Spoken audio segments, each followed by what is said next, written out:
विदुर आणि यमधर्मराज यांचं रहस्य 99% लोकांनी हे ऐकलेले नाही. रात्रीच्या गडद शांततेत हस्तिनापूरच्या राजवाड्याच्या एका कोपऱ्यात दिव्याच्या मंद प्रकाशात एक वृद्ध पुरुष बसले होते. त्यांचा चेहरा तेजस्वी पण डोळ्यांत विचारांचा अथांग समुद्र होता. त्या वृद्धाचे नाव होते विदुर. त्यांची ओळख फक्त एका मंत्र्यासारखी नव्हती. संपूर्ण भारतात त्यांचा उल्लेख होत असे, नीतीचा मूर्तिमंत अवतार, धर्माचा जिवंत आरसा. पण या जगातील फार थोड्यांना माहीत होतं की विदुर फक्त मनुष्य नव्हते. त्यांच्यात दडलेलं होतं एक गूढ, एक दैवी रहस्य, यमधर्मराजांचं रूप. त्या रात्री बाहेर वारा जोरात वाहत होता. गगनात काळे ढग दाटले होते, विजा चमकत होत्या आणि अधूनमधून पावसाच्या धारांनी आकाशातले तेज हरवत होतं. विदुरांच्या मनात मात्र वेगळाच वादळ उठलेलं होतं. पांडव आणि कौरव यांच्यातील संघर्ष शिगेला पोहोचत होता. धर्म आणि अधर्म यांची रेषा धुसर होत चालली होती. प्रत्येकाने आपापल्या कर्तव्याला धर्म ठरवलं होतं, पण सत्य कुणाकडे होतं हा प्रश्न विदुरांच्या अंतरात घुमत होता. हे ईश्वर, विदुर मनात म्हणाले, या क्षणाला सत्य कसं ओळखायचं? जे न्याय आहे तेच कर्तव्य आहे का, की जे प्रेमामुळे करावं लागतं तेच धर्म? त्यांच्या ओठांवर एक मंद हास्य आलं, पण डोळ्यात थकव्याची छाया होती. इतक्यात खोलीत एक थंड वारा शिरला. दिव्याची ज्योत हलली आणि अचानक प्रकाशाऐवजी अंधार पसरला. विदुरांनी डोळे मिटले. त्या अंधारात कोणीतरी बोललं. आवाज गूढ, गंभीर आणि ओळखीचा होता. विदुर, तू पुन्हा विचार करतो आहेस धर्माचा? विदुरांनी डोळे उघडले. समोर उभा होता एक काळवंडलेल्या तेजाचा पुरुष. अंगावर काळसर वस्त्र, हातात दंड, डोळ्यात शाश्वत शांतता. तो होता स्वतः यमधर्मराज. धर्मराज? विदुरांचा श्वास थांबला. हे शक्य आहे का? मी तर इथे मनुष्य रूपात आहे. धर्मराज स्मित करत म्हणाले, हो विदुर, तू मनुष्य आहेस, पण विसरू नकोस, तू माझाच अंश आहेस. माझ्या आत्म्याचा किरण. तुला मानवजातीला सत्यमार्ग दाखवण्यासाठी जन्म द्यावा लागला. विदुर स्तब्ध झाले. माझा जन्म तसा झाला नव्हता धर्मराजा. मी तर अर्धदैवी पुत्र आहे. व्यासमुनींनी माझ्या आईच्या गर्भात प्राण फुंकले आणि मी जन्मलो. मग माझ्यात तुमचा अंश कसा? धर्मराज पुढे आले. त्यांचा आवाज आता आकाशासारखा विशाळ झाला. त्या रात्री जेव्हा सत्यवतीने व्यासांना संततीसाठी आमंत्रित केलं, तेव्हा नियतीने ठरवलं होतं की धर्माचा अंश पृथ्वीवर अवतरावा. पण सत्यवतीची दाशी भयभीत होती. तिचं मन शुद्ध होतं, पण तिचं शरीर तयार नव्हतं. व्यासांनी तिच्यावर कृपा केली आणि माझा अंश तिच्या गर्भात ठेवला. तू जन्मलास, एक अर्धदैवी अस्तित्व, ज्याने नीतीचा दीप धरून माणसांच्या अंधकारात प्रकाश टाकायचा होता. विदुरांच्या डोळ्यात अश्रू आले. म्हणजे माझं आयुष्य फक्त एक संदेश होता? मी जे सहन केलं ते सर्व एका उद्देशासाठी?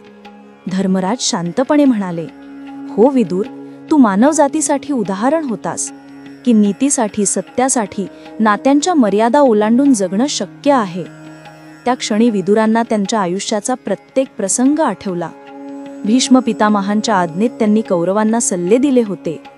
धृतराष्ट्राच्या अंधभक्तीत त्यांनी धर्माची बाजू घेतली होती. आणि जेव्हा द्रौपदीचा अपमान झाला, तेव्हा दरबारात एकट्याने त्यांनी अन्यायाच्या विरोधात आवाज उठवला होता.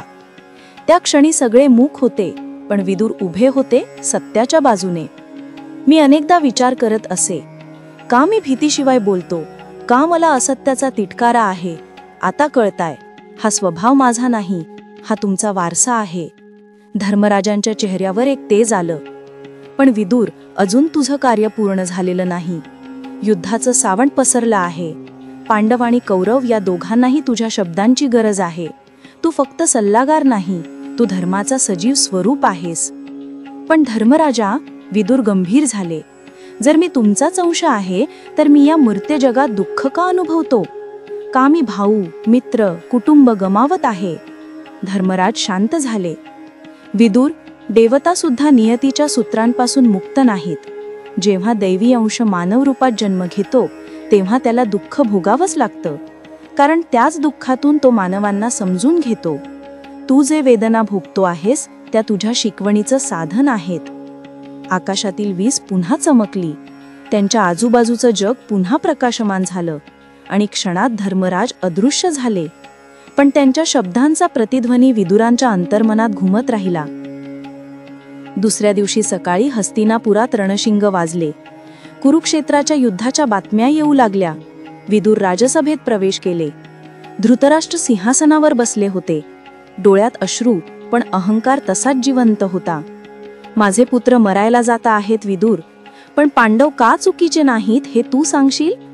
विदुरांनी थंड आवाजात उत्तर दिलं, राजन, पांडव चुकीचे नाहीत कारण त्यांनी फसवणुकीविरुद्ध शस्त्र उचललंय. धर्माचं रक्षण करणं त्यांचं कर्तव्य आहे. धृतराष्ट्र संतापले. धर्म धर्म धर्म, तू प्रत्येक वेळी त्याचाच जयोद्घोष करतोस. मग माझ्या पुत्रांचा धर्म कुठे गेला? विदुरांनी शांतपणे उत्तर दिलं, तुमच्या पुत्रांचा धर्म महाराज स्वार्थाच्या छायेत हरवला. ज्यावेळी द्रौपदीला अपमानित करण्यात आलं त्या क्षणी धर्माने हस्तिनापूर सोडलं. दरबारात गारठवणे ताळी शांतता पसरली. धृतराष्ट्र निशब्द झाले. विदुरांनी नमस्कार करून राजवाडा सोडला. त्यांच्या मनात आता भीती नव्हती, फक्त एक गूढ शांतता. रात्री ते गंगेच्या किनाऱ्यावर गेले. तिथे एक मोठं वडाचं झाड होतं. त्या झाडाखाली बसून त्यांनी डोळे मिटले. मंद वाऱ्याने त्यांच्या केसांत हलकी झुळूक आणली. दूरवर गंगेचा प्रवाह गुंजत होता, जणू काही स्वर्गातून आलेला मंत्रासारखं. हे धर्मराजा, विदुर कुजबुजले, तुमचं कार्य मी पूर्ण केलं, पण आता माझं हे शरीर थकलं आहे. या मर्त्य जीवनातून मुक्त होण्याची वेळ आली आहे का? त्या क्षणी आकाशात एक तेजस्वी प्रकाश झलकला. गंगेच्या पाण्यातून सोन्याचा एक प्रकाश किरण वर आला आणि विदुरांच्या भोवती फिरू लागला. त्या प्रकाशात त्यांना धर्मराजांचं रूप दिसलं. विदुर, तू आज विचार करून तुझं कार्य यशस्वीरित्या पूर्ण केलास. तू या जगाला दाखवलंस की सत्यासाठी लढणं म्हणजे देवत्व. आता तू परत ये, तुझं रूप पुन्हा माझ्यात विलीन होईल. विदुरांनी स्मित केलं. त्यांच्या ओठांवर शेवटचे शब्द आले, धर्म हा माणसाचा नाही, तो आत्म्याचा श्वास आहे. आणि पुढच्या क्षणी गंगेचा प्रवाह उजळून निघाला. त्या उजेडात विदुरांचं फोर नाहीसं झालं, फक्त एक सुवर्ण तेज राहिलं. लोक म्हणतात त्या दिवशी गंगेचं पाणी काही काळासाठी थांबलं होतं, जणू काही स्वतः निसर्गाने धर्माला नमस्कार केला होता. काळ लोटला. महाभारत संपलं. पांडवांनी राज्य केलं, मग स्वर्गारोहण केलं. पण विदुराचं नाव अजूनही लोकांच्या ओठांवर आहे. जेव्हा कोणी सत्याच्या मार्गावर चालतो तेव्हा लोक म्हणतात, त्याच्यात विदुराची नीती आहे. आणि आजही म्हणतात की यमधर्मराज जेव्हा न्याय देतात तेव्हा त्यांच्या अंतःकरणात विदुराचं स्मरण येतं. कारण धर्माचा खरा चेहरा देवाच्या दरबारात नाही, तो त्या विदुराच्या शांत चेहऱ्यात होता, ज्याने माणसांना शिकवलं की धर्म म्हणजे भीतीशिवाय सत्य बोलण्याचं धार्य. ते रहस्य जे विदुर आणि यमधर्मराज यांच्या नात्यात होतं ते कधी उघडलं गेलं नाही. पण जग जाणतं, जोपर्यंत माणूस सत्याचा शोध घेतो तोपर्यंत विदुर जिवंत आहेत. मला आशा आहे की हा व्हिडिओ तुम्हाला नक्की आवडला असेल. व्हिडिओ आवडला असेल तर एक लाईक नक्की करा आणि कॉमेंटमध्ये जय श्री कृष्ण नक्की लिहा.